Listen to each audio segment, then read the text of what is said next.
And now, with this week's special guest, here's hedge fund manager Erik Townsend. Joining me now is Bianco Research founder Jim Bianco. Jim, it's great to get you back on the program. It's been such a long time. For any new listeners who aren't familiar with Jim, he's kind of our MacroVoices hero, the guy, along with Dr. Chris Martenson, who really helped us be the first financial media outlet to call the COVID pandemic. So, Jim, it's great to have you back. I think we've already covered all of the pandemic stuff back when, so I want to talk about the new big trend, which I think is not just transitory inflation, like Janet says, but I think this is secular. What do you make of the inflation trend?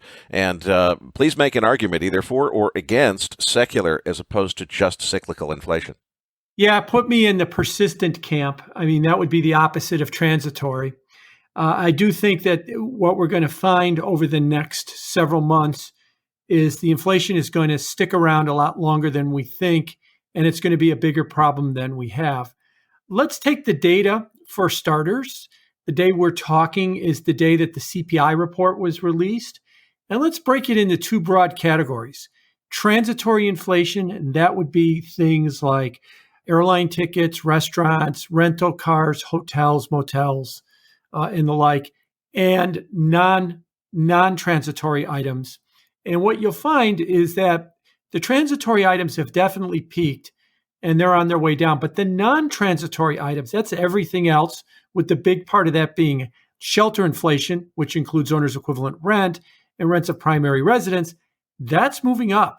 And that's at the highest level, at least in 4 years, and making new highs. So there is a transition going on in the inflation dynamics from the transitory stuff to the more persistent stuff. Now, I'm not of the camp that inflation is going to be big numbers like 5, 6, 7%, because I do believe that demographics, globalization, and technology will hold it down overall. But I think we could see a three handle stick around a lot longer than we think when it comes to inflation. And why is that an issue? Because we've got a 125 10-year note yield. If we had a 350 10-year note yield, no big deal. But when you have a 125 10-year note yield and you have a realization that inflation might stick around in the three handle, that could pose a problem for the bond market. And if the bond market eventually gets a problem, then everybody has a problem. We really haven't seen very much wage inflation yet, which a lot of people think is what starts that self-reinforcing cycle where the wage inflation, means that the cost of everybody operating their business goes up and they all raise prices, and then people feel like they need more money and they ask for higher wages, and it just keeps cycling. Why haven't we really seen wages take off as we've seen commodity prices take off? Well, to one extent, I do think we have seen wages take off. And the reason I think we've seen it take off is because it has been rebounding from the pandemic lows. So, it's gone down, it's gone up, and it's now starting to make new highs. But to your larger point, you're right. A lot of people don't think we've seen a lot of real big inflation, but I think it's coming. And the reason I think it's coming is what the pandemic did is it accelerated trends that were already in place. One of the trends that it accelerated, we're, conceptually speaking, 20 years ahead of where we should be, is in remote work from home. There is a big pushback in the economy right now about returning to the office. And it's not about health, and it's about that they don't want to be there, that they've looked at the situation and they've said that I've shown for the last year I can work from home. I don't want to be in the office anymore. Well, a lot of managers want people back in the office. A lot of businesses want people to take jobs where they have to commute to those jobs every day. Think waitress, think surgeon, think policeman, think construction worker. And the way that a lot of people are getting people to take these jobs is they're going to have to pay them more money. And I think we're beginning to see that now. In the latest payroll report, the wages in the leisure and hospitality industry is up over the last 3 months, 18% annualized rate over the last 3 months. Now, it's rebounding from a depressed low, so year over year isn't quite that big, but give it a couple of more months, and I think you're going to see these numbers start to really move. So I think there's been a change in the nature of work. And I might add, when I say there's been a change in the nature of work, it really comes down to where you are in your station in life. If you are a manager and executive with people that you employ, you're probably thinking, oh, there's no change. They'll come back. They'll run out of money and they'll come back. And if you're a little bit younger, or if you're in that category of people that think that they've proven their job at home, you're thinking, no, we like it the way it is right now. We don't want to change. I'd rather quit my job than go back to the office. And we're seeing a lot of that right now. Okay, Jim, so you're saying inflation is here. It's going to be persistent. Now, I want to talk about what that means in terms of what we can expect in markets, but let's start with monetary policy. Normally, we're taught, well, when inflation shows up, central banks respond by increasing interest rates. That's the traditional way that you fight inflation. A lot of people, myself included, have argued that we're now in kind of an inflation trap situation where the Fed can't really afford to significantly increase short-term interest rates because it would dramatically increase the U.S. government's cost of borrowing, and it would essentially bankrupt the country. Is that a real concern, and are we in a trap situation where it won't be possible to fight this inflation that you see coming because of that situation that we're in? Yeah, let's put it in terms of the way that the Fed is looking at things right now. They are suggesting in a lot of their work, well, let's back up. In 2019, they had a big thing called Fed Listens. It was a tour across the country. And the takeaway that they had from that was, we need to focus more on employment. So last year, summer of last year, they put a subtle change to their employment number, or to their mandate, where they're emphasizing employment. And that's where they talk about average inflation targeting, let things run a little bit hotter, because we've got to get people back to work. Within that respect, they've been pushing back on inflation constantly by saying, oh, it's transitory. Of course, they never tell you what transitory is, or do they tell you what they're doing about inflation to make it transitory? And the answer is they're not doing anything to make it transitory other than just announcing that it's transitory. So the Fed wants us to believe that inflation is transitory so that they can focus on the unemployment part of their job. And that's going to lead to a head at some point, as you said. On the one hand, they want to keep everything easy. They want money to keep flowing. They want markets up. They want people to feel aggressive, go out and hire, keep the economy moving. But if that meets headlong into persistent inflation, and what does persistent inflation do for the Fed? It makes bond investors think to themselves, I don't want to own bonds anymore, because if this 3% inflation rate is going to stick around for a while, why do I want to own something with a negative yield that loses me money? And then they're going to have a real problem on their hands. So, yeah, I don't think the Fed is going to ever admit that there is persistent inflation. They're going to have to be dragged screaming and kicking by the markets in order to act on it. They'll just always dismiss it. They'll always say there's nothing to see here. They'll always look to continue to stay easy. A lot of investors believe that there's an inherent relationship, that as inflation picks up, interest rates pick up. Is that how it works, or is the interest rates picking up something that only happens when the central bank, through monetary policy, is taking action to fight the inflation? Oh, I think it's the latter. I don't think that there's a one-for-one relationship between inflation and interest rates. Now, big picture, if you want to show me a 100-year chart of inflation and a 100-year chart of interest rates, yes, you could then say that when inflation goes up, rates tend to go up, and when inflation goes down, rates tend to go down. But in the interim, there can be many months or years where they seem to diverge. Ultimately, remember, it is bond investors that buy bonds, and it is whatever motivates investors to want to own bonds or not own bonds. And one of the big things that motivates them is monetary policy.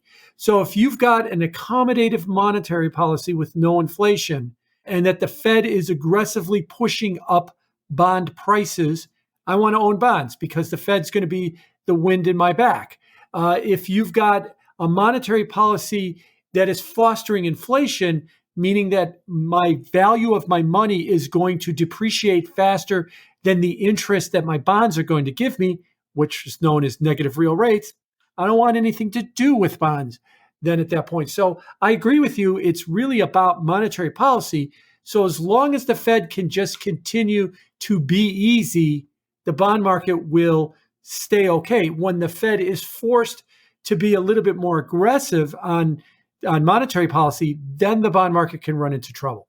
Now, Jim, you're an expert on fixed income. Something that's really been on my mind a lot lately is a lot of people are saying, look at this 35-year, or maybe it's longer than that, 37-year, whatever it is, bond bull market that we've had since the early 80s. We got down to, I forget what the intraday low was, 25 basis points or something on the 10-year at one point. And a lot of people are saying, okay, look, surely the bond bull market's got to be over now. And I think that's probably right. But then they jump immediately to, therefore, we're in a secular bond bear market. It's time to short everything. And I think, wait a minute. When interest rates bottomed after World War II, it was like 10 years before they really started taking off to the upside. So first of all, do you think interest rates have bottomed? But if they have bottomed, does that mean there's necessarily a secular bear market to follow? Or does it just mean we're going to stay bottomed for a long time? I think they have bottomed. You're right. It was 39 years, and we hit 33 basis points in the 10-year in March of 2020. I think that was it. And you're exactly right. I've used that same analogy myself, too, that following the 1946 low in bond yields, which was a little over 1%, it was another 8 years or so that that bonds still traded around 1.5 before rates really started to move up, especially by the time you got to the late 50s. So I think what you'll see is interest rates are going to continue to probably meander around, this 1, maybe 2 handle for a while. Now, what's different now than in the 40s and the 50s is the sheer amount of leverage and financialization that there is in the bond market. Back then, the bond traders, there were bond traders, but they weren't, as aggressive leverage traders as they are now. And one of the things that I've cautioned about is, yes, if you're waiting for a big rise in rates, that's probably not going to happen for a number of years. But could rates shoot up to 2.5%? Sure. And if you're not a bond trader, you might shrug your shoulders and go 1.25, 2.5. Is that really that big a deal for the economy? If I'm borrowing a mortgage at 3%, does it now all of a sudden not work at 4.25? Yeah, you're probably right. It's all the same there. But for bond traders, for leverage bond traders, for bond dealers, a move from 1.25 to 2.5, very painful, big losses, especially if it comes very quickly. So that's where I think it matters. And if the bond market gets wobbly, everybody else will get wobbly. Everybody else would be the stock market, the commodity markets, the gold markets. They would all respond in kind, I think, to a wobbly market. So keep in mind that even though I might say, look, I think we could see 2.5% on bonds, within the next year, which I do think, that can wind up still being very painful for people in the bond market. Let's come back to my question of, are we actually looking at just a cyclical pickup in rates here, or is there actually an argument for a secular bond bear market that's already begun? I think there's an argument for a secular bear market in bonds that has already begun. Look, the 3 big factors that are holding down inflation, remember, 100-year chart bonds, 100-year chart interest rates, they seem to move a lot together with each other. The big factor that's holding down inflation is demographics, globalization, and technology. Demographics, we're getting older. As we get older, we tend to want to consume less stuff. You consume the most stuff when you're in your 30s and your 40s, when you're starting your career and you buy a house and you have kids. But when the kids all grow up and they leave and your grandparents and you retire, you consume far less. Globalization, I could build this anywhere, wherever the cheapest costs are. And the relentless push of disinflation or even deflation from technology making everything cheaper and cheaper has held stuff down. Well, now that we're in 21, you could argue that some of those might be questionable. Let's start with globalization. Yes, globalization was a great thing, but all of a sudden there are nationalist movements all around the world. There is tension with the biggest manufacturer of the world, that is China, as well too. And so you could argue that maybe we've seen peak globalization, or we're very, very close to peak globalization. Demographics.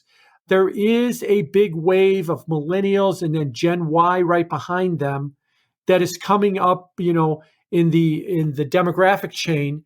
So while we think about the economy aging because of all the aging baby boomers, in a couple of years, that's going to start to revert back the other way as the Gen Yers come into their adulthood more often, and the millennials get a little bit older, and then they start wanting to buy houses, buy cars, have kids, and the like.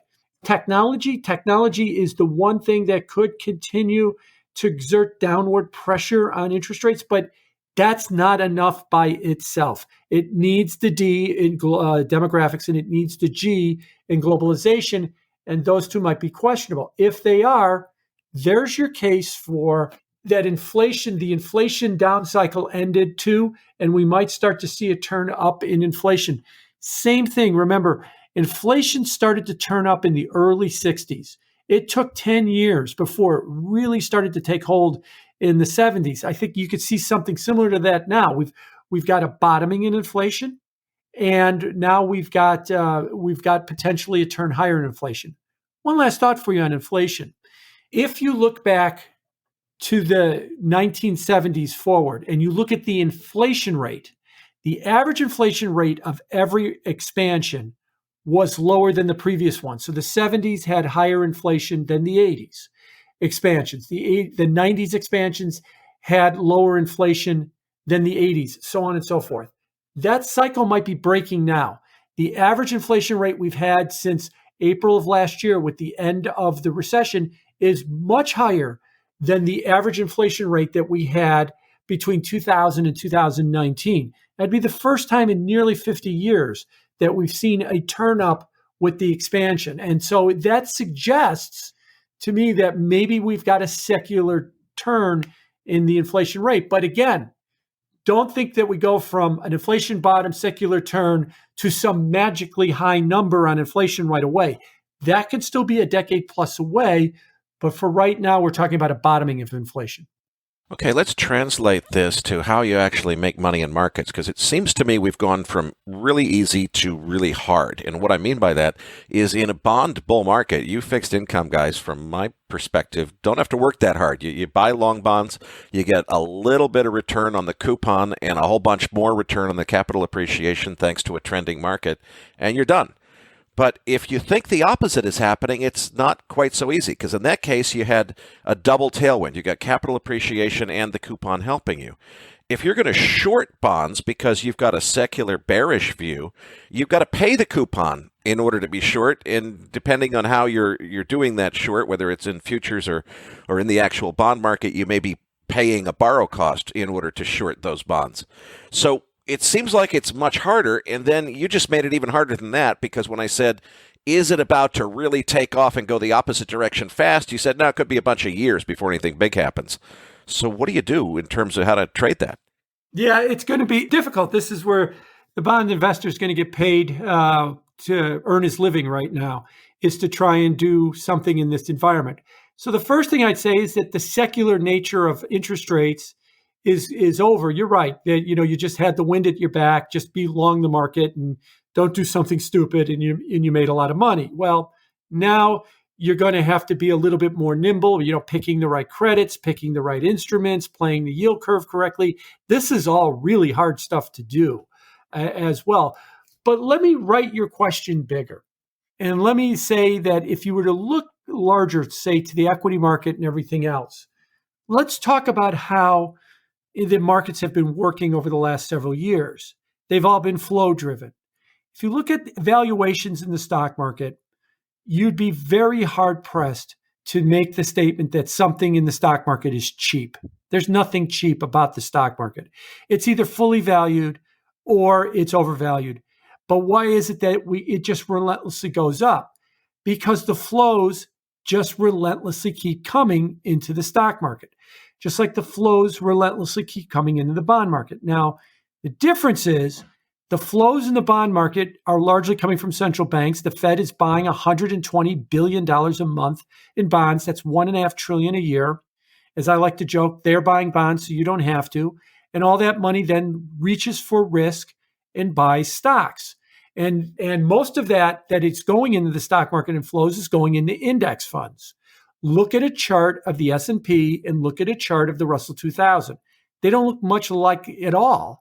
And really what it is that most of the indexes are tied to the S&P, so it relentlessly goes up because money's flowing in. And there's a little bit of indexing in the Russell, but not as much as there is in the big cap index. And it is a little bit more independent of just the flows. So as long as the flows continue, bonds will, meander sideways and probably have their fits and starts a little bit. Stock market will keep going up. You get a belief that inflation is persistent and a demand that the Fed do something about persistent inflation. That's code word for stop buying bonds. And if the Fed's going to stop buying bonds, I don't want anything to do with bond yields with a negative real yield. They sell off. The stock market gets very, very wobbly. So really, this is a story of you're playing flows. You're not playing valuations. You're not playing relative economy recoveries. And the flows at its bedrock is central bank flows, whether it's the PEP program from the ECB or the Fed or the yield curve control programs from the Bank of Japan or the Reserve Bank of Australia. They are producing flows, money to own bonds, even though they're having a difficult time going forward. But more importantly, they're telling everybody, you don't have to worry about the bond market too much. Go ahead and speculate in stocks. But the minute you get a perception that inflation is persistent, all that starts to reverse, and then you've got some issues on your hands. Jim, do you think Jay Powell is going to be reappointed as Fed chairman? And if not, who is on deck and what are the consequences of a different chair? Well, let's start with, yes, I do think he's going to get appointed. If you look at the prediction markets like predicted.com, there is a betting market out there that's got him at 90% being reappointed. Now, what's important to understand about this is the progressives in the Democratic Party, led by Elizabeth Warren, have made it very well known they don't want Jay Powell reappointed, full stop. They want him out. Their preferred choice is Lael Brainerd, who is a Fed governor as well, too, and she's more of the progressive camp as well. Now, normally, when the progressives push on the Biden administration, they kind of get what they want. But in this case, doesn't look like they are going to get what they want because there's a fear of markets. There's a fear that if we don't satiate the markets by giving them the comfortable old sweater of Jay Powell, and we give them an unknown in Lael Brainerd, that could upset things, so that they're going to at least acquiesce to that. So I suspect that Powell will be reappointed. If not, it will be a big shock.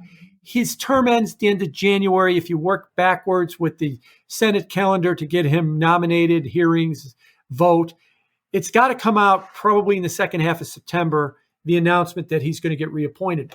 Where I do think you might see a change is Rich Clarida, the vice chair, might be out, and that they might give Lael Brainerd that position. They like her in the administration. She was on the short list to be Treasury Secretary. The scuttlebutt was she was ready to quit the Fed when she didn't get Treasury Secretary, and they told her, sit tight, we've got other plans for you. And that was kind of a wink nod that maybe Fed chairman, well, if they don't give her that, they got to give her something. And so I wouldn't be surprised if she winds up becoming the vice chair, and if at the very least, the head of regulatory supervision for the Fed.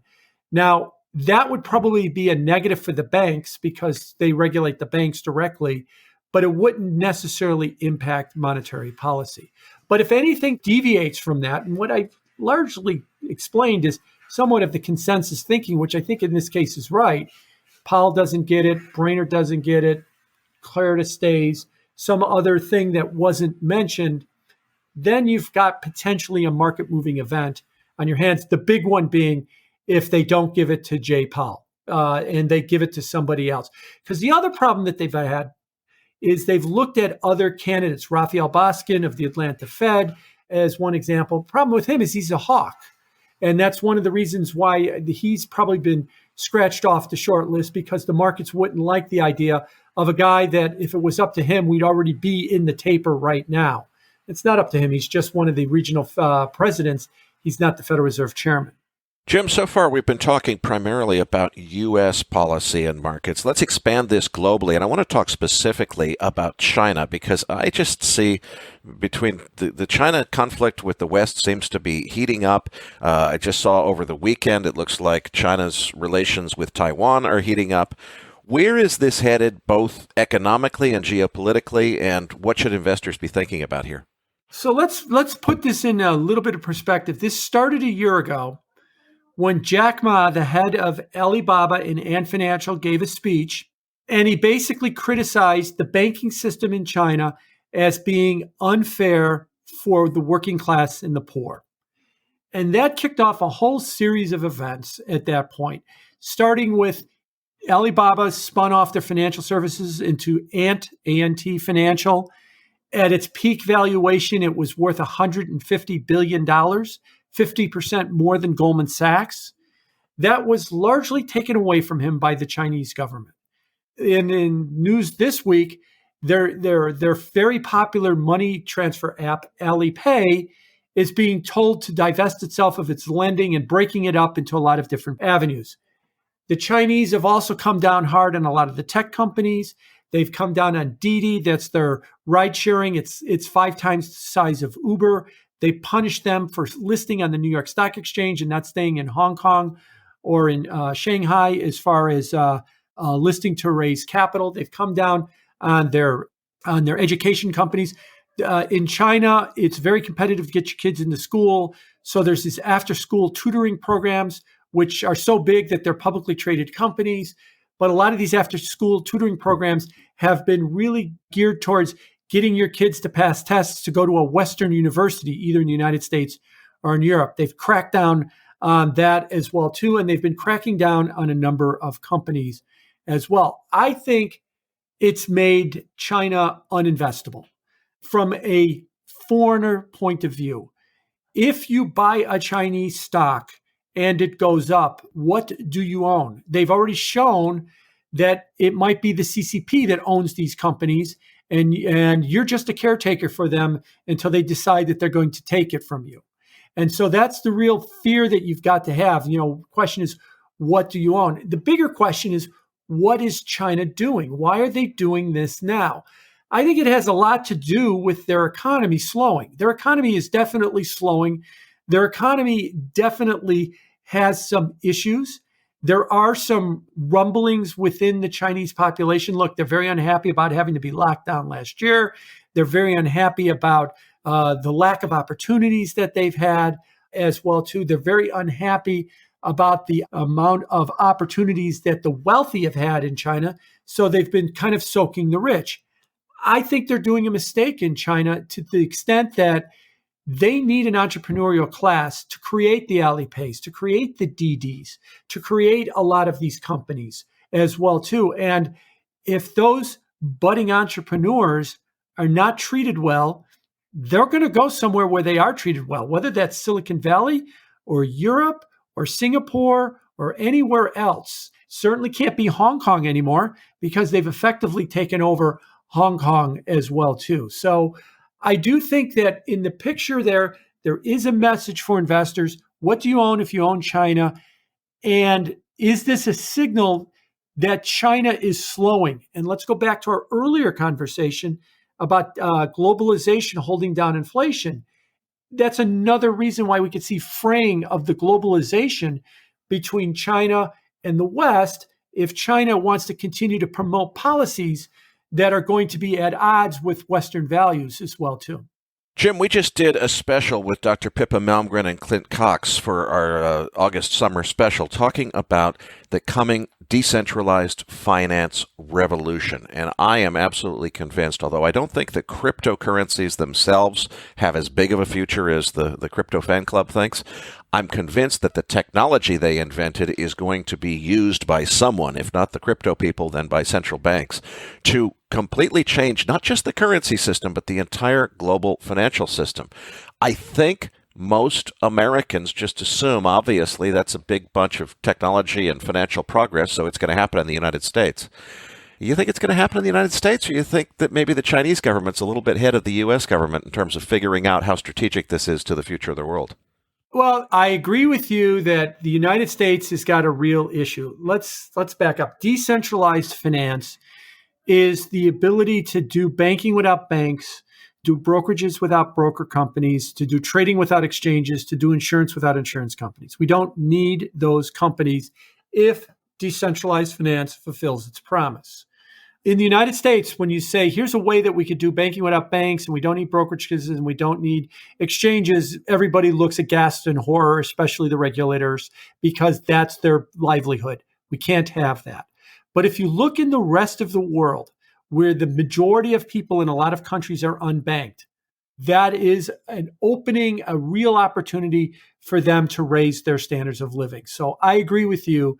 Decentralized finance and the whole ideas behind it is coming one way or another.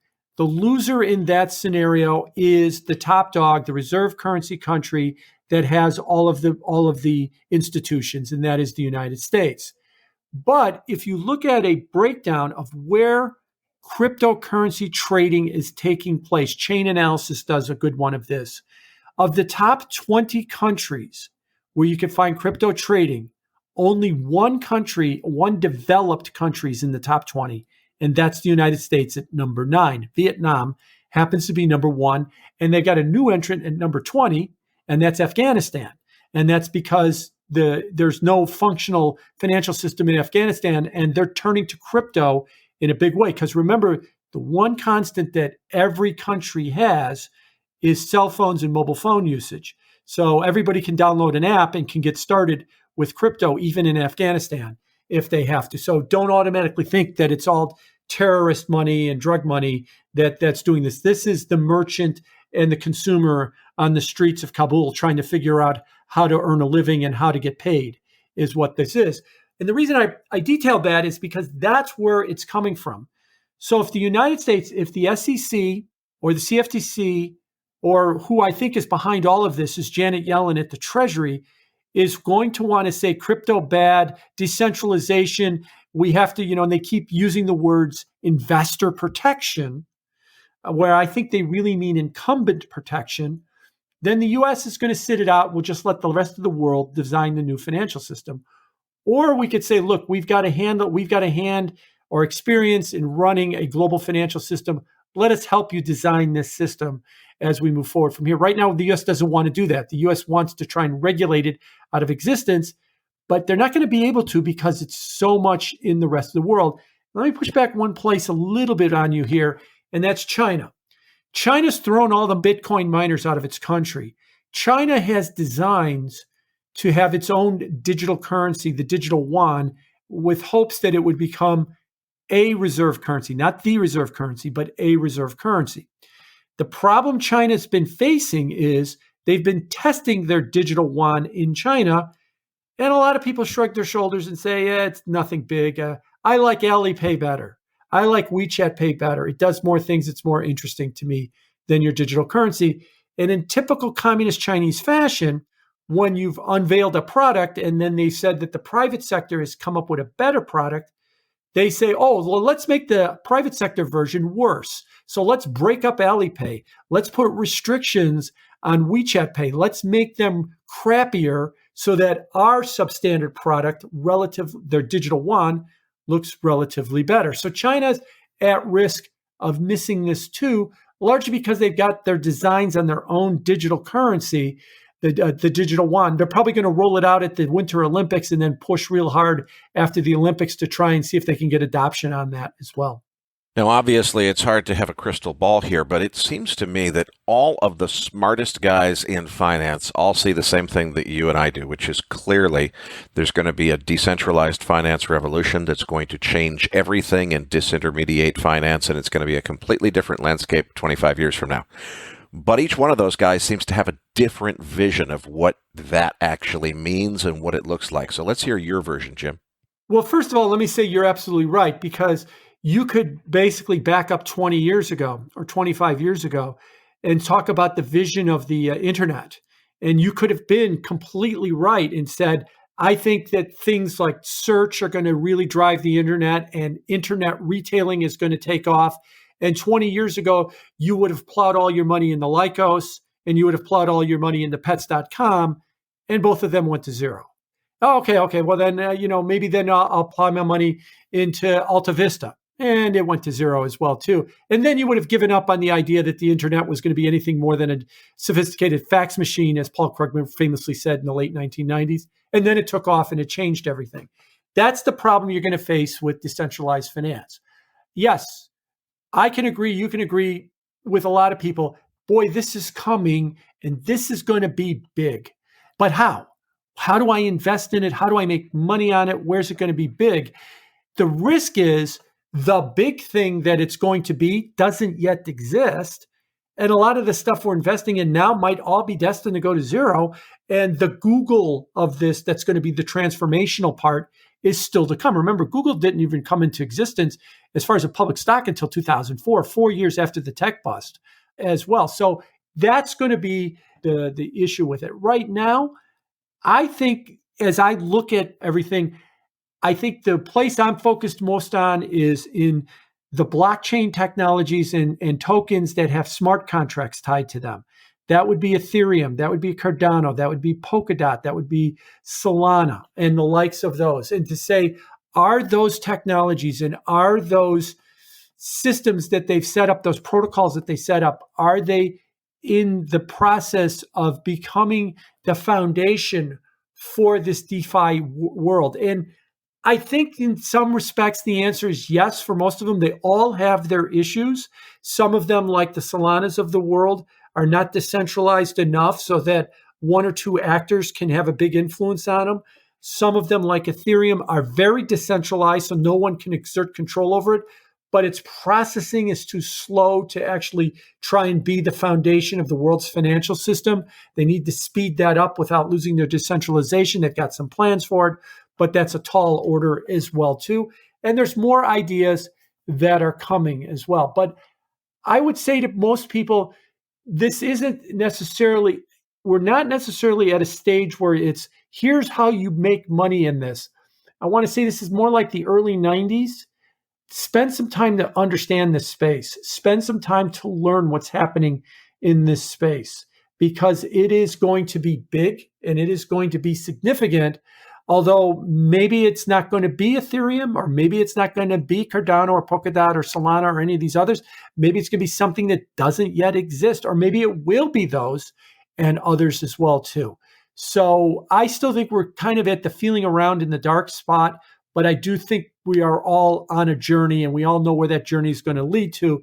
As you said, Eric, in 20, 25 years, there's going to be a wholesale change in the financial system as we know it today. Let's talk about your expertise area, which is fixed income specifically. It seems to me that decentralized finance has more applications in fixed income probably than anywhere else. And the reason I say that is, as you alluded, once you've got programmable money and smart contracts, a bond could literally be something different than what it is today. A bond today is a promise for an issuer to repay if they keep their promise. But you could design a new kind of bond, Jim, where it's an obligation to repay, where the system itself essentially forces the issuer, if it has either savings or income. You know, if it has a revenue stream, it could be designed to essentially capture that revenue stream. So you could have revenue bonds that are programmed in through smart contracts. That seems to me like as soon as somebody comes up with a really novel, innovative, and I don't think it's a software guy, but I think it's a fixed income guy like yourself that says, wait a minute, we could never do X before, but we can do it now because we've got this programmable capability where even if the issuer wants to default, they can't. It seems to me like that, if somebody invents something like that, it could be a total game changer for the fixed income market. Am I wrong?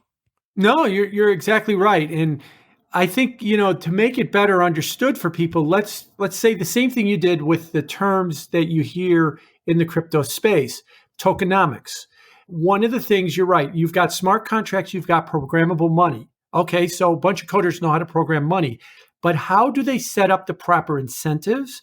And how do they set up the proper reward systems so that a token, which would be the equivalent of a bond that you were talking about in your scenario, would flourish, that people would want to own that token, that people would want, it by owning this token, it gives me some kind of rights to a revenue stream, an asset, or some kind of privilege that you can get from the token that you can't get from other places. I give you a good example.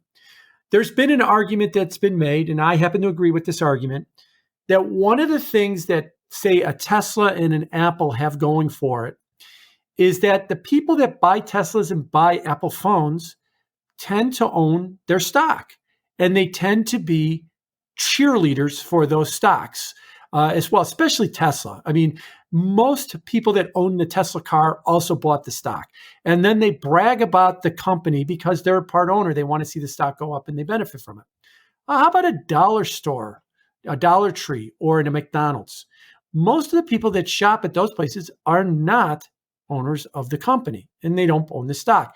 But what if they issued a token, and that token gave them discounts and certain privileges? And as they talked up the virtues of of those companies or any other company along those lines, those tokens appreciate in value. And all of a sudden, they now partake in the same way that a Tesla owner owning Tesla stock partakes. You could change the whole dynamic of the way that markets work and the market structures are. The other thing that decentralized finance does is it removes the privilege out of decentralized finance.